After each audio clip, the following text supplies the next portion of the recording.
It's called an underground crime.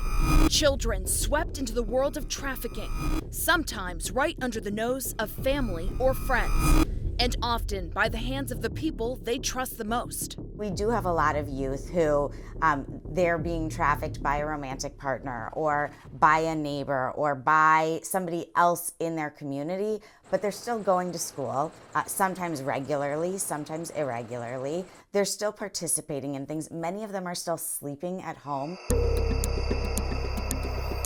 An estimated 40 million people fall victim to trafficking and exploitation worldwide. 25% of them are children. While that number is dramatically reduced here, it's happening in Connecticut. We have worked with youth in every single county. So if you think that it's not happening in your neighborhood, unfortunately, I am here to tell you it is. New Haven-based Love 146 is a global organization dedicated to ending child trafficking. They say kids can be lured in with food, clothes, money, attention, friendship, and even love. First, everything is great. Then I just need you to do this one thing. If you loved me, you would do it. And they found where there are more people, more children are likely to be exploited. We are in between New York and Mass. We are the main hub, or the corridor.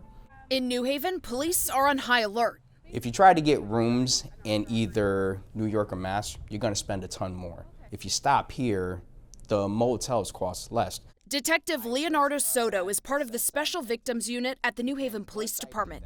He says just this year, a woman was arrested for trafficking 6 victims between the ages of 13 to 17. She was their aunt. They were all young girls, all from New Haven, very young.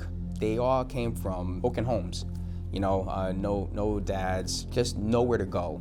And the aunt saw that, and she manipulated them.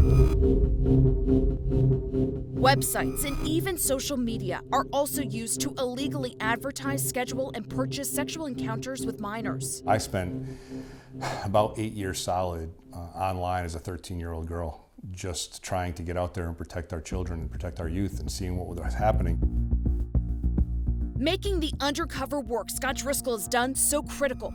He's the president of Internet Safety Concepts. We don't let our children drive a car until they reach the age, they go to driving school, and we sit down next to them with our life in our own hands to make sure that they're safe, yet we'll hand them a device where they can communicate with billions of strangers and not do anything about it. As the trafficking system has become more elaborate, the avenues for catching these criminals has advanced as well.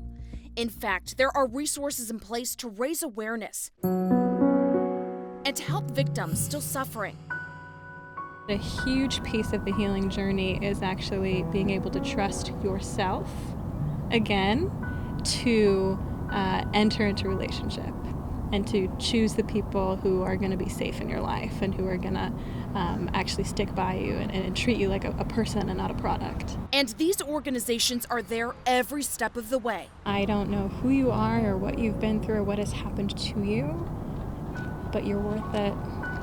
It's worth it. You are worth it.